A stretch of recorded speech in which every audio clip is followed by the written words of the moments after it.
There's never a time when it's too early to start thinking about the steps that you need to take in order to prepare your business for its eventual sale. And in fact, a lot of the steps I'm going to cover here today are things that you probably haven't had on your radar just yet, but you will after today's video.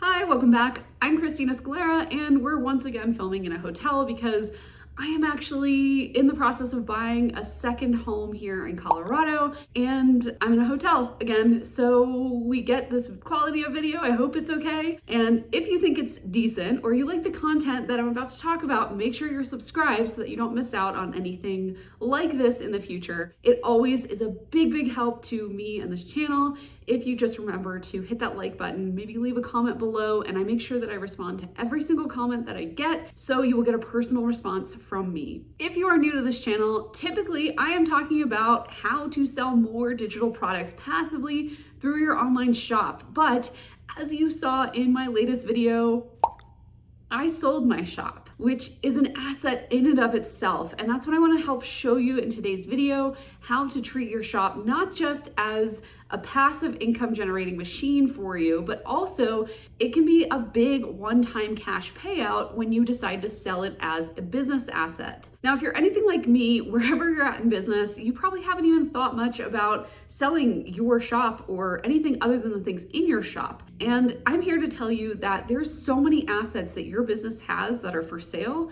or could be for sale that aren't necessarily the actual products that you sell. So for example, you can sell a coaching business, you can sell an online course, like you can just up and sell that to a different course creator that they can then put in their inventory. We as online business owners need to start thinking a little bit more outside the box in terms of how we do business in this emerging industry of buying and selling businesses, because I can tell you right now, this is an industry that is only going to continue to grow over the next decade. So when you are approaching the sale of your business, or when you're thinking about a business that you might someday want to sell, I want you to decide why that is important to you. Is it important for you to have the money from the sale of the assets of that business? Is it important for you to check off on some kind of bucket list that you have for yourself or your career? Are you using this business as a stepping stone to the next thing in your life? Are you not really sure what you want to do and just have this as an option in your back pocket? All of these and more are valid reasons why you might want to prepare your business for sale. But the biggest thing is, when you get a little bit closer to that point, you need to have a really solid why as to why you would sell that business. For me personally, with the contract shop, it had just gotten to a point where I was over talking about very basic legal concepts to the internet over and over and over again. In fact, I got to the point where if I had to talk about what an LLC is or what it does one more time, I was going to be very upset. So if you've outgrown your business like I had, this is another reason to consider selling it. Another reason that I decided to sell my store was because I wasn't giving it the attention that it deserved. I knew that there were amazing, valuable assets that sold passively and that they could be selling even more if I took an even more active role in that business. But I wasn't willing to do that because I'm honestly having so much fun over here with the YouTube channel and the coaching. And I see this as the next place that I want to be and where I want to focus for at least the next bit of my career. I also had aspirations to get into real estate, and I wanted to do that as a business more than I wanted to run an online store. So with all of these things combined, plus I just got married, so I want to leave my options open for what we decide to do as a family. These were all of the things that were going through my mind when I decided to list my business for sale. And I've been preparing my business for sale for quite some time, but another reason now was the time to do it was because frankly, I got an offer I couldn't refuse. You see, about 1.5 years ago, I had approached a different brokerage than the one I ended up selling with. And I just said, ballpark, like, what are some of the things that I can do to estimate how much my business is worth if I ever want to sell it? And they were not very helpful. It honestly kind of turned me off from the whole experience. And they were just like, yeah, better luck next time. Try to do some different things, and maybe selling your business isn't the best route for you to go. And I was really discouraged, and I just was like, really? Like, okay, I guess that's it. And so 1 year later, I revisited it because 2021 was one of the best years that I've ever had in business. And so at the end of 2022, around October-ish, I was like, you know what? I think I do want to move on to some other things in my life. And now might be another time to approach this, but I was feeling very discouraged. Remember, I got bad news from the year before when I was having a like blockbuster year of sales. It was amazing. And they still had told me no. So I was like really discouraged, and I just put some feelers out. And one of the brokerages that I talked to had really good feedback. In fact, they took the valuation from my company from that other brokerage the previous year and doubled it, which I was thrilled with because I had a set number in mind that I wanted to make that was about a salary for more or less 3 years. And if I could make that up front, like I could make 3 years of salary up front, just that, I was gonna be happy. And I ended up making a little bit more than double that, like take home after taxes and brokerage fees and everything combined. So I was really happy about the amount I eventually got for the sale of the business, but that all fed into my why, right? I had a really clear understanding of why I wanted to sell the business, and therefore I knew exactly what this was worth to me. So regardless of the valuation that you get or how you prepare your business for it, you have to understand why this is a good fit for you right now in your life. And to be honest, I wasn't totally sold on the idea of selling my business. Like even with that great valuation and the wonderful offers that I ended up receiving, I still was like, is this the right thing? Like I grew this from scratch. I just don't know. It was a really difficult decision in the end, but I'm still glad that I made it. And it's also allowed me to up level in a lot of different ways in my life that I'll get to at the later end of this video. So once you've determined why you want to sell your business, the next thing is to determine what that business is worth to you. And I've kind of talked about what that was worth to me, what I wanted to see out of it. And if you're having trouble determining what this is worth to you, what would make it worth your while, I do recommend that you think about how long of a break that you would want. I thought I wanted 3 years. I actually just wanted like a solid month and a half off.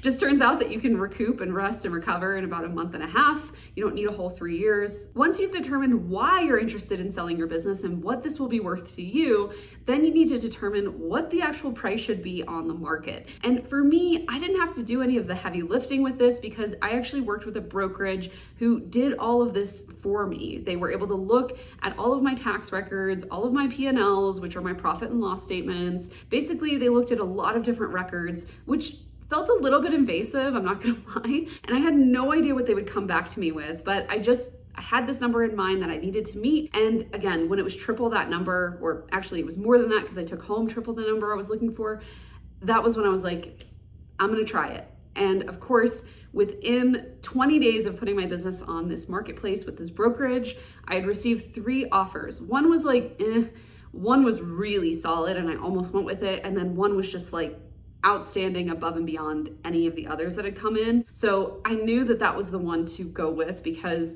that was the one that was most likely to change the direction of the business for something more positive than just like my passive butt sitting on it. And also it was obviously what netted me the most amount of cash. And that gave me the most amount of options moving forward with whatever I am doing next. Okay, so let's talk about some of the things that I did to prepare my business for sale. I had to start to separate out everything in my business from the contract shop and Christina Scalera. So both of these things had to be completely separate by the time that my business was sold. And I will say that I got like 75% of the way there. So a couple years ago, I had decided to create this personal brand that you're watching today.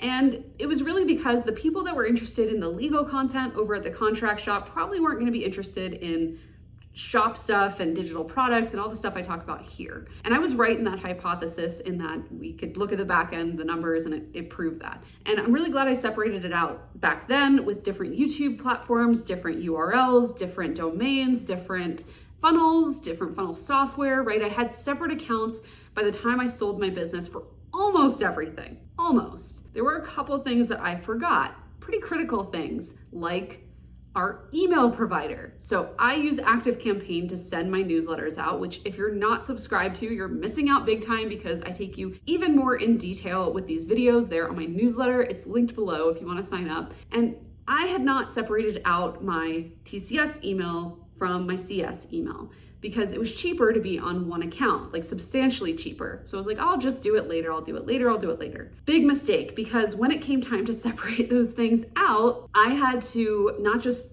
do the legwork, which actually I ended up paying for, but I also had to rebuild the authority that came with my @ChristinaScalera.com email, because remember, the buyer was getting all the assets of the business, which included my ActiveCampaign account that had been set up forever. So while I got to keep the list, I got to keep everything, material, I still had to start from scratch in a way, and I wish I had started doing that sooner rather than later. Like when I knew this CS business, this coaching, this YouTube channel was gonna be a thing, I just wish I had started to separate things out a little bit better. Another thing I forgot to separate out was my Zapier, because I don't know, I just like didn't even think about that. But you have to have everything separate, because in a month or two after you close on the sale of your business, you're not gonna have access to that stuff anymore. So if you are thinking about selling your business, I highly recommend you start separating these things out to make sure that you always maintain access and have the highest like domain authority and deliverability and all that other stuff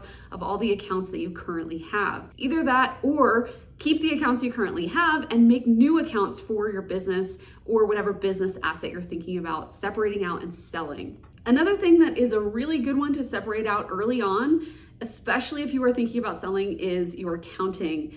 I probably would not have been able to sell my business if I hadn't made a separate QuickBooks account and had different bank accounts, PayPal, Stripe accounts, basically entirely different money accounts for TCS from my personal brand, because that was what allowed the brokerage that I worked with to look and see what my shop was actually making and how much it was worth, so that we could then sell it on the marketplace. If you don't have those things separated out, it's really difficult to give you a proper valuation for your company, and you could end up getting valued lower than it should be because you can't prove that the revenue that you're bringing in actually belongs to the business you're selling. So that would be a big suggestion, like right away off the bat. Like maybe you don't separate out your email and your URL and all that kind of stuff just yet, but definitely start separating out those bank accounts. And I promise, even though it's a little bit of upfront work because you're starting new bank accounts, you're getting a new PayPal, you have a new EIN number, whatever, it is worth it in the end. And also, it really isn't that much work. Like it's kind of administrative. You can put on a good playlist, get all this stuff knocked out, and then just follow that as a system going forward. With all this in mind, you have one last big question that's looming. Should you use a brokerage to sell your business in a marketplace, or should you try to go out and find a buyer yourself? For me, I decided to use a brokerage because I didn't feel confident that I would be able to find the caliber, aka the kind of buyer that's willing to spend the amount that I want to get for my business. I wasn't confident that I could find that person on my own. They didn't run in the circles that I ran in, and it just wasn't going to work out. Now, I have another friend who sold his business. It was a CPG company that he met the buyer in a mastermind he was in, and that's wonderful. And he didn't have to pay a brokerage fee, so he got even more money. And that's great. If you are thinking about selling your business, you can start to look out for those kinds of connections and just keep them in the back of your mind. But if you're like me and you just haven't made that connection quite yet, there are lots of different options out there for you. And I'll have another video in the future if this is helpful, going into the different kinds of like brokerages and what they charge and how much of a commission they took and all that kind of stuff. If you guys are interested, just let me know in a comment below. So all of this is what went into preparing my business for sale, both in the long term over the last few years and acutely within the last few months before that business went up for sale. I am now in the transition period of transitioning this business to the new buyer, and it's been so fun to watch them grow it already and take the reins and do amazing things with it. And I just know that they're going to continue to have success with that business because I took the time for many, many years to set this up for a good sale, a great exit for both them and for me. Just remember that selling your business is one of the most difficult, biggest decisions that you're ever gonna make in your entrepreneurial career. And you might do it more than once, I hope to. And because this is such a big change, it's very important that you maximize the amount of money that you are going to get, because while I wasn't giving up all of my income, I still have this channel, I still have my coaching and my courses that are related to this channel, I did give up a huge source of income for myself. In fact, it was the source of income I used to qualify for my first home purchase. So now I'm sitting here with my new company, and that'll be a whole nother video about how I qualified for this second investment property I'm purchasing. But what I will say is that I'm so glad that I set myself up for success.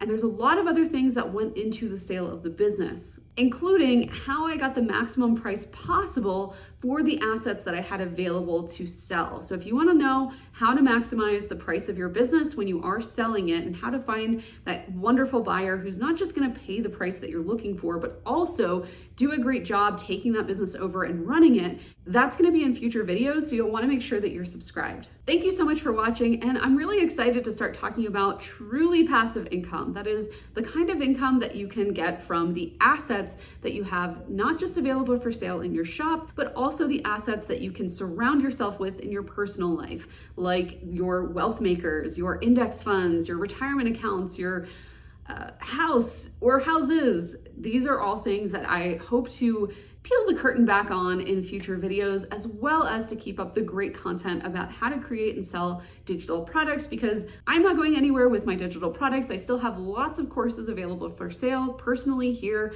from the content on this channel and just on my website at christinascalera.com. So I think things are going to change, but I don't know that they're going to change drastically. Anyway, I'm so glad you're here for this journey with me. And I'm so humbled and honored that you chose to follow along, because this is a pretty momentous occasion in my life. Certainly a time that I will not forget, and I won't forget who was there for me. So thank you so much for watching, and I'll see you next time.